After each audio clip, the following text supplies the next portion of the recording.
Hey, everybody. Welcome once again to the Winning Digital Customers podcast. I have a fantastic guest with me today. He's a friend. His name is Richard Bliss, and we are going to have a fantastic conversation. Richard is the author of the book Digital First Leadership, which is a fantastic book. He is an expert in social media and LinkedIn in particular. He has been on CNN. He's been on Good Morning America talking about this stuff. I think he had his own Comedy Central special, if I'm not mistaken. No. Just kidding about the last part. I feel like I'm introducing someone at a nightclub. But he also is somebody who I know well, and I have learned from his techniques and tips about how to make your social media presence more effective. And this guy has got the goods. He has studied how to make this stuff work, and his stuff is proven and works, and I can attest to that personally. So I can't wait to spend a half hour or so picking Richard's brain about this whole space of leadership and social media. So welcome, Richard, and is there anything you'd want to add to my introduction? Howard, how in the world can I add to that introduction? That was fantastic. The only thing is that, my company, Bliss Point, based here in San Francisco Bay Area, where I'm located, with members of my team all over the U.S., and that would be the only thing, because they're doing a fantastic job of supporting so many of our clients around the world. Absolutely. Thank you for adding that. Here's where I want to start. Your book is called Digital First Leadership. Yep. Your mission in the world is to help people, and correct me if I misstate, but really your current focus is on social media and particularly LinkedIn. So there may be many people who are listening who go, wait a minute, leadership, LinkedIn. Like, if I'm a digital leader, is my LinkedIn page really that? I mean, like, is that, if you said, what are the three most important things about leadership? Most people would not say, well, of course, your LinkedIn page. So Can you connect the dots for folks? What the heck does if you're not looking for a job, for example, what the heck does your LinkedIn presence have to do with your ability to be a great leader anyway? That's a great question, because in today's world, we are faced with this deluge of digital information everywhere we go. And I often say now to people, look, your digital reputation does not follow you. You now follow your digital reputation. And what I mean by that is, a year and a half ago, we expected to make contact with individuals at networking events, in person, shaking hands, eye to eye. But that has all gone out the virtual window, because now all of our interaction, all of it, has been through a digital medium. And when it comes to this digital medium, the new generation that's coming up, the older generation is struggling with this a little bit, but the new generation coming up, the first thing they're going to do is they're going to go look you up. And when we say they're going to Google you, yeah, they might Google you, but they're really going to go look at your LinkedIn profile. Everybody doesn't have Facebook. Everybody doesn't have Instagram. Not everyone has TikTok or YouTube, but everybody in the business world has a LinkedIn profile. And that's the first place anyone's going to go look. You're standing on stage. I know executives that I've coached that would get off stage after presenting in front of 5,000 people, and the first thing they do is they open up their social media. They look at Twitter to see what people were saying about them as they stood on stage, and they look at their LinkedIn to see what people are connecting, commenting, or engaging with their content. And so this is where the social media, and particularly LinkedIn, comes into play in today's modern world, is because this is how we interact with people long before we meet them. They've already got an impression of us. Absolutely. I see that all the time. I pay for what is it called? Sales Navigator. I don't know, whatever. Sales Navigator. Yep. Update version of the paid version of LinkedIn. And one of the features that gives me is it shows me who's looking at my LinkedIn profile. I don't always use that particular feature, but it's interesting because very often I'll go into a meeting or I'll give a presentation or I'll, be presenting at a client or whatnot, and I will see then within a few hours, some of those people were looking at my LinkedIn profile. And so that right there kind of proves the point you're making. It becomes kind of that place people check out. Who is this person? Are they really credible? Et cetera. I absolutely agree. Well, let me, and then just a quick example. I have a client who sold their practice. They were a CPA, sold their practice, and their specialty is special needs trust fund pools. Now, okay, that's a really, really narrow niche, but they happen to have an adult child, special needs adult child. They happen to also have an expertise in tax implications of taking care of adult children with special needs. So he decided to rebrand himself on a national level, even though he was a local person, on a national level, to become known as a specialist in helping families understand how to pool their funds together to build trusts, to take advantage of the financial scalability. And he did all of that through LinkedIn. He went from 0 to now he uses that, who's looking at my profile. And I had a call with him just this past week. He says every single person he's trying to influence on a national stage is now looking at his profile on a regular basis. Wow. And that's a perfect example of how to establish that digital first leadership. There's no way he could have gone to a conference or been invited to speak. Nope. He's doing it guerrilla style. Yeah. That's the ultimate version, right? Where your profile is actually acting with kind of gravity, actually pulling in the people you want to talk to. That's a great way of saying it. I like that. Yeah. So, and I don't know that, I keep trying to get there myself, frankly. I don't know that it happens a little bit, but certainly I know I'm always out there talking to new people. And like you said, they're coming to my profile. And, and by the way, you mentioned earlier that some people may Google you, but a lot of people are going to go to LinkedIn. I totally agree with that. And if you're like most business executives, which is to say not a Jeff Bezos or not a super huge superstar name, if they Google you, what's the first thing that's probably going to come up? It's probably your LinkedIn profile anyway. Very often that's the case. So either way, all roads tend to lead to that LinkedIn profile. And yeah, but I love the notion, and I keep working toward it myself to get more and more of the types of people who I want to be talking to coming directly to me on LinkedIn. I mean, maybe it's better than I think. I mean, I do have a bunch of followers on LinkedIn, but very often I find the people that I'm looking to reach, LinkedIn is not necessarily how they're finding me, but once I find them or engage them in some way, LinkedIn is where they're going to check me out. And for me, nearly 100% of my business is LinkedIn. And yes, I live in LinkedIn and everything, but no, I'm talking about people who find me. It's like, oh, I need some help with my LinkedIn, my social media, my sales team, my selling, whatever. And they're coming through LinkedIn. I don't do advertising. And the conversations we've had together, I don't even have a mailing list, which is something that's embarrassing. But no, it's 100%. They're finding me through the conversations that I'm having online. Mm-hmm. Mm-hmm. Great. So hopefully we've persuaded people that this is a really, really big opportunity. And actually, let me suggest a couple other scenarios, because obviously the people listening are different people in different situations. Of course, I think everybody knows if you're looking for a job, LinkedIn is very important. And if you're out there trying to get clients, and this is the scenario that you and I are talking about, it's important, or you're speaking. But I would argue that even if let's say you're a chief marketing officer of a big company, and you're not in sales, you're not trying to get clients, you're not looking for a job, but you are trying to influence change within an organization. You are an important figure within that organization. You're going to find that the people who work, the employees who work in that organization, they're checking out you. They're checking out your LinkedIn profile. If you're, for example, announcing a new digital project and you're getting on a webinar with, a whole bunch of employees and telling them these are the changes that are coming, and you're seen as a leader, you're their leader, you're one of the leaders, then they probably want to know more about you, because it's going to either give them a sense of comfort and confidence that there's this great leader, or, it's going to give them a sense of uncertainty and doubt of like, okay, who the heck is this person who all of a sudden is an important figure in my life because they're a leader. You bring up a valid point, is that confidence, and established leaders don't like to hear the fact that they're being judged based on their online presence. They're being judged by their employees and the people they lead based on how savvy they appear to be in the digital realm. I have a saying that I coined a long time ago. Your inability to master a 21st century communication tool calls into question your ability to lead a 21st century organization.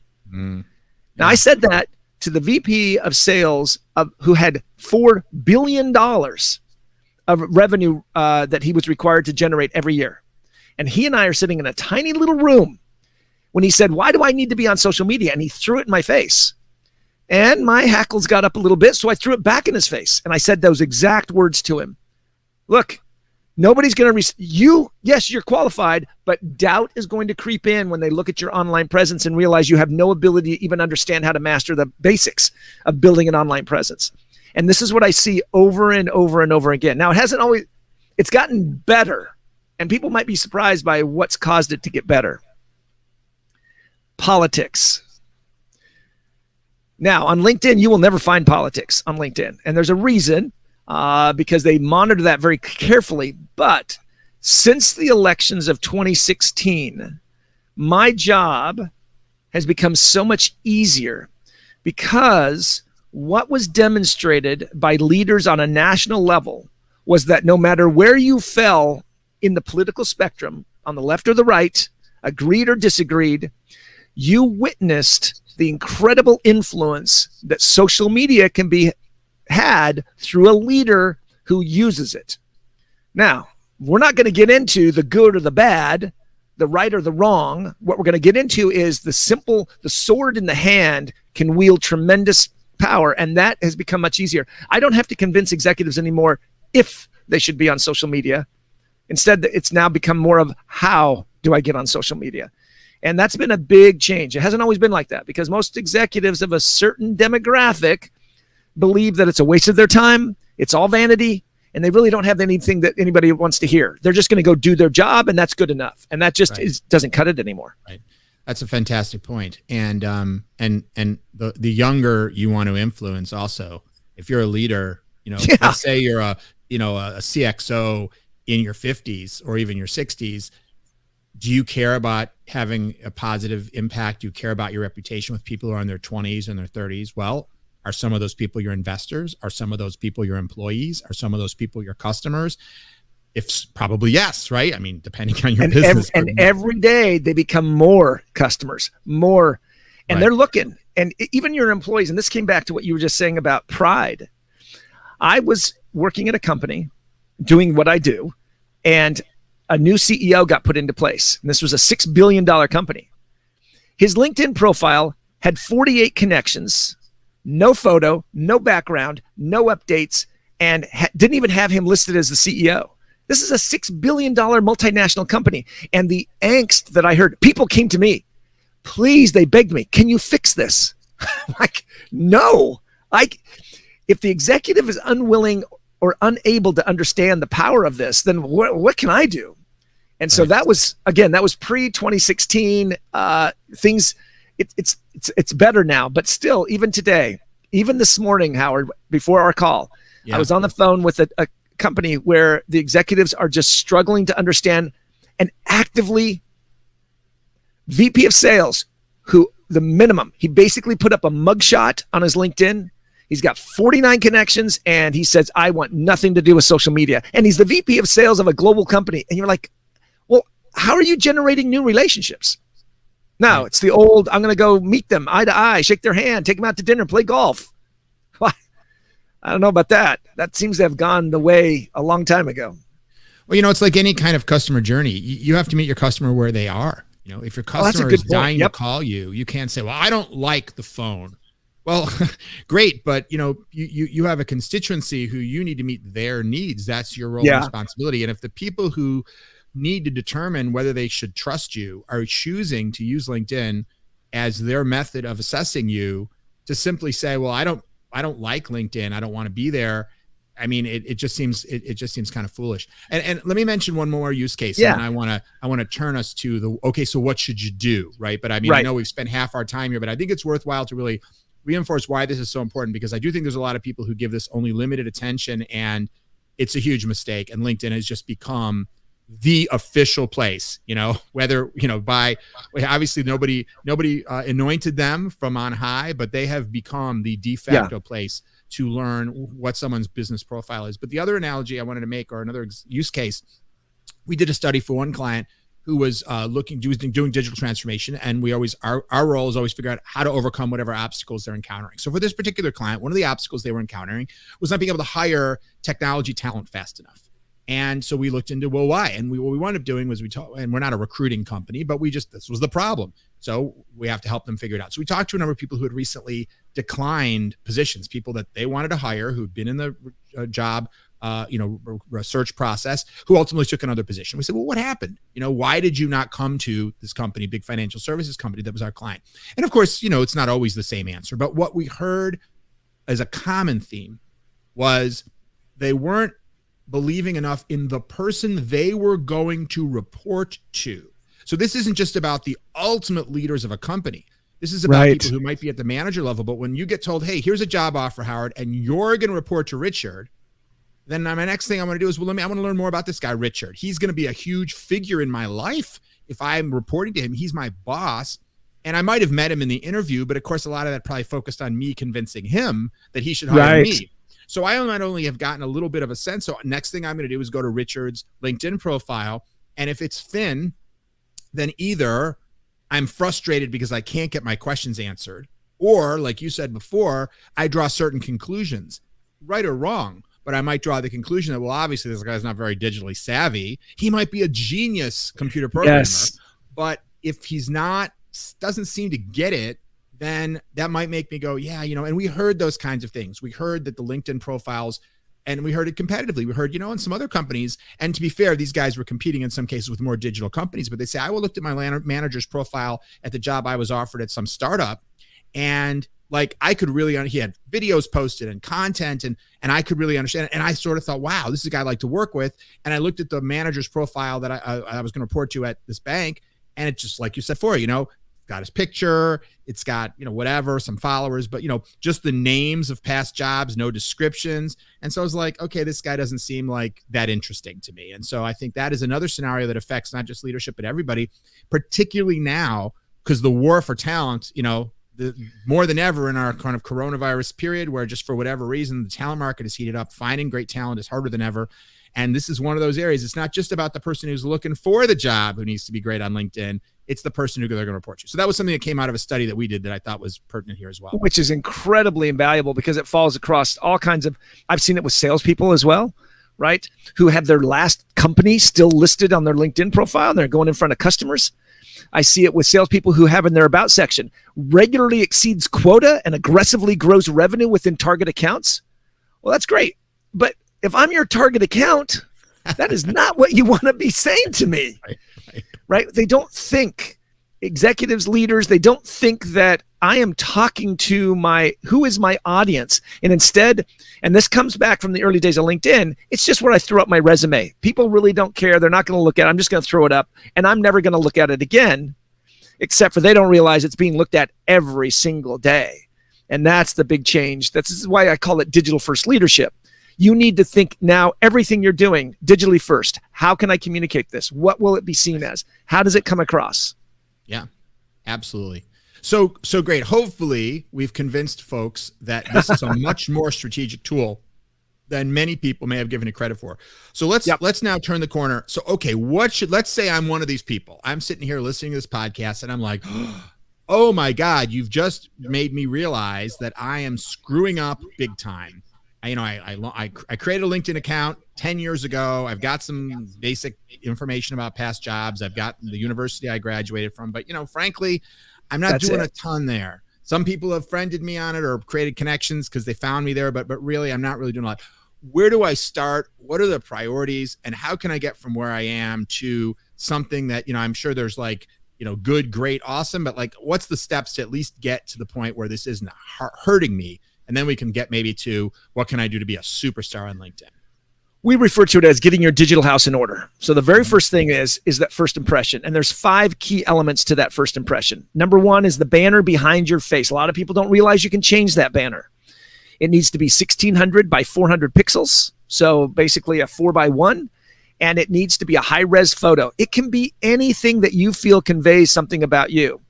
I tend to recommend that you don't necessarily lead with family, because remember, your audience is a business relationship. And while family may be important, seldom do we walk into our client and start showing photos of our family's last trip.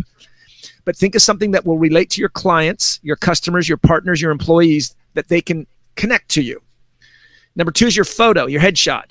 I see so often grainy photos, wedding photos, bar party photos. It's thinking, look, this is your first impression. This is what they're going to look at. It doesn't have to be a glamour shot, but shoulder height, head to shoulders, not the torso, because they're looking at this on a mobile device as a thumbnail. So make sure they can see your face. Number 3 is your headline. This goes right under. That should be something that's descriptive, but not too descriptive. LinkedIn has opened it up a little bit, and people are going crazy writing essays in there. No, clearly identify. And now in my industry, I always tell people, include your company name, because that helps people who are connecting with you understand where you fit in the ecosystem of their business relationships. I have other people say, no, don't put your company name because nobody cares. No. That's what your number 1 branding is, that company that you work for, whether it's your own company or somebody else you work for. The next one is the single most difficult aspect of a LinkedIn profile, and that's your about section. The about section is often listed simply as the cover letter of a CV or resume, and it shouldn't be. It should be talking to the audience. 2% of your people who visit your profile are going to look at this, but those 2% are your most active, interested people. So find a way of telling a story about you that isn't just a travel log of your work experience that they can find down in the work experience section. For example, say something along these lines. In my career, I've had the opportunity of working in a wide range of industries that allow me to understand how to clearly and effectively help my customers navigate through the rapid transformation that's happening in the industry today. Whether that's healthcare or finance, the rapid transformation and technology impact, again, I'm dealing with technology, allows me to help my customers understand how to achieve the aspirational goals they have in an organization and overcome the challenges that each company faces. My experience has allowed me to do this because of these background experiences. This narrative that I just crafted right there, that's a way of crafting it and thinking I'm talking to people as if they're sitting in front of me, but I have to convey value. Now, most people hesitate because that sounds like I'm bragging. No, you're simply explaining the value and not making them work for it. Oh, no, they can look at my work experience. They'll find out what value I bring. No, they won't. Who has the time for that? I don't know about you, but I don't do that. I don't go look through your work experience to figure that out. No, I want it quick. Give it to me right up front. And then the last one is your activity. How are you engaging in the conversations that are happening online right now? So those 5 elements are the first thing to getting your digital house in order. Yeah. Yeah. And I think that business about bragging, I think that's a common problem that people have.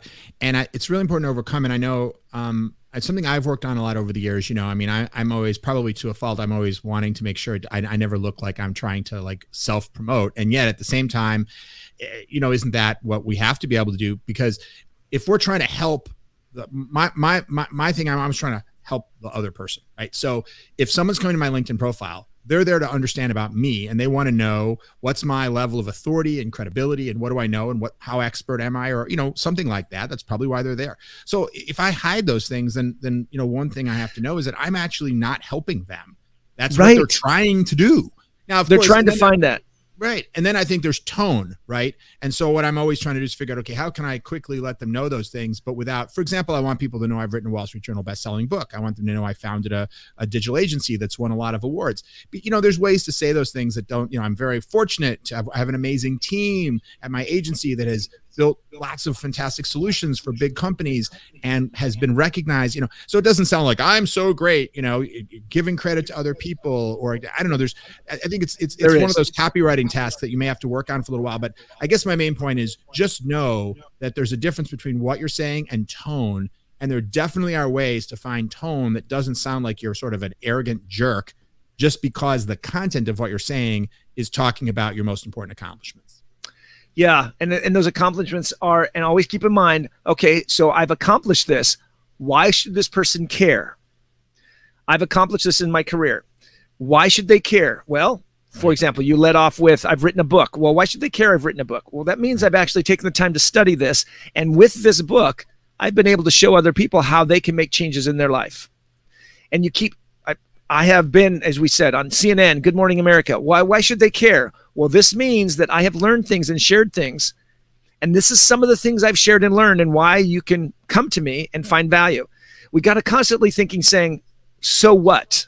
I've done this, but so what?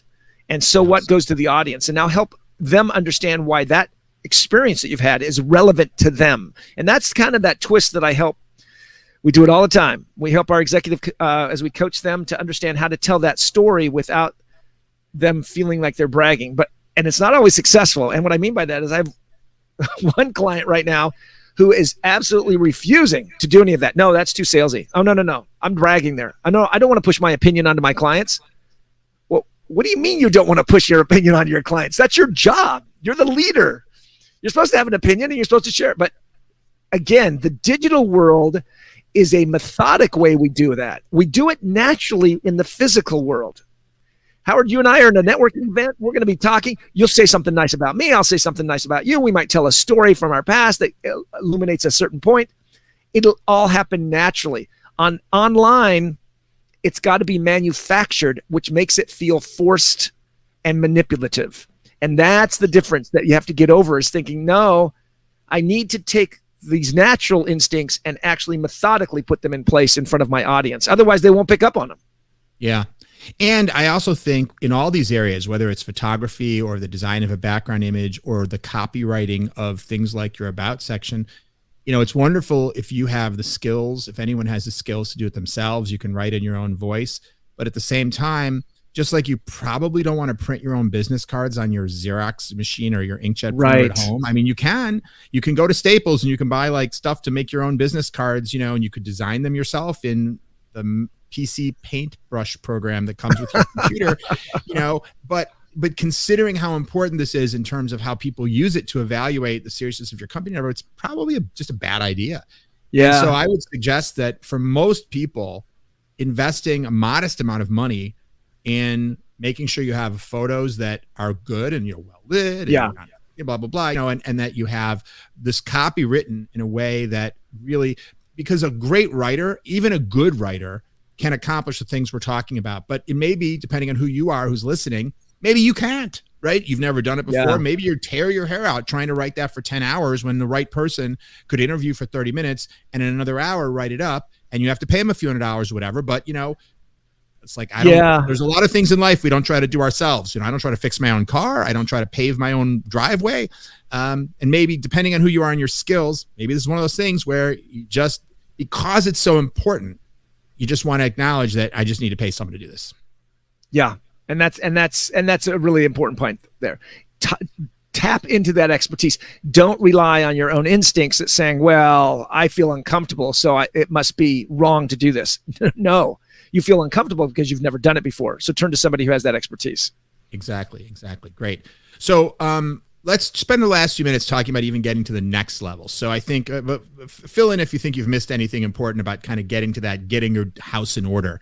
But once somebody's got their basic house in order, we only have a few minutes left. And I know you've written a whole book about this. And even there, if you're like me, you probably feel like I wrote a whole book, and yet it only still contains 10% of your expertise. But what would be a few nuggets you can give someone? And what would be you talked at the beginning of the podcast about like getting to the point where people are finding you on LinkedIn. Yes. Like, what does it take to get to the point that you're this like beacon on LinkedIn, not just something people seek out, but this thing that people are attracted to and drawn to. And the next thing you know, they're calling you because they've seen your LinkedIn profile or your stuff you've posted, and it's actually leading to business or job offers, or people within your own company seeking you out to say, I want to work in your department, or I want to work for you, or whatever different positive results people are looking for. There is one secret that I will share. There's lots of secrets in the book. They're not secrets, they're in the book. But there's one technique, one thing that I will share that will make the biggest difference. And that is LinkedIn, because it's fundamentally different than all the other social media platforms, it operates under different rules. And one of those rules are that when you leave a comment on somebody's post, we are trained by Instagram, Facebook, Twitter, that we are talking to the author. But that is not how LinkedIn looks at it. When you leave a comment on someone's post, LinkedIn sees that you are talking to your network, your connections. It will take your comment. There might be 1,000 comments on that post, and you're just one of them. But it'll take your comment alone and that post and place it in front of your network. And more than creating content and trying to drive people to see what you have to say, no, commenting. So what we recommend is a 3x3 rule. 3 times a week on 3 different days, find 3 people and leave a comment. And when I say a comment, I don't mean good job, well done, happy birthday. Those are a wasted opportunity. Think about it. Your comment is going in front of your network, and it's going to explain why you should be paid attention to. So if you say, good job, Bob, I really enjoyed this. There's no context. There's no explanation. And now you're making your audience work. Instead, you leave a comment that says, I really enjoyed listening to this interview with Richard and Howard. One of the things I took away from it was this. As you talked about this point, this point, and this point, it struck me how it can be an impact for my customers and my clients and in my own business. I really appreciate that. Thank you. Okay, that comment is now going to be placed in front of your audience. And what you've done, I'm using our little conversations as an example. You've taken our conversation and hijacked it and used it to put forth your own perspective, your own thoughts that your network will see. They don't have to listen to our conversation because you've just told them What's the most important thing they should take out of this thing that you're commenting on? That power of commenting is completely undervalued and unaware by the vast majority of LinkedIn users. They're all trying to do the Instagrammer, create content that everybody comes and pays attention to. No, 3 times a week, 3 different people, somebody in your first degree connections, somebody in your second degree connections, and somebody in the industry that you want to be influential, just like this individual with special needs. What have we done? Yeah, we've created a few posts for him, but mostly what we've done is identified those people he should be commenting on, and that's where they're seeing his conversation. He's adding to their conversation, bringing them value, and everybody who's reading it is saying, who is this guy? And they're going in and checking out his LinkedIn profile. It's not because he's creating fantastic content. Instead, he's commenting on other people's conversations, and it's bringing them in. That's the one. There's so much more we could talk about, Howard, but that one thing will do more to drive your brand, your influence, your awareness, and the conversations with the people you want to be touching. And it will bring, whether it's prospects, customers, partners, people you've never connected to. I've had so many salespeople come back and say, I tried that and it worked. And the prospect reached out to me. So commenting on LinkedIn is completely the most high superpower that you can use. I get very passionate about it.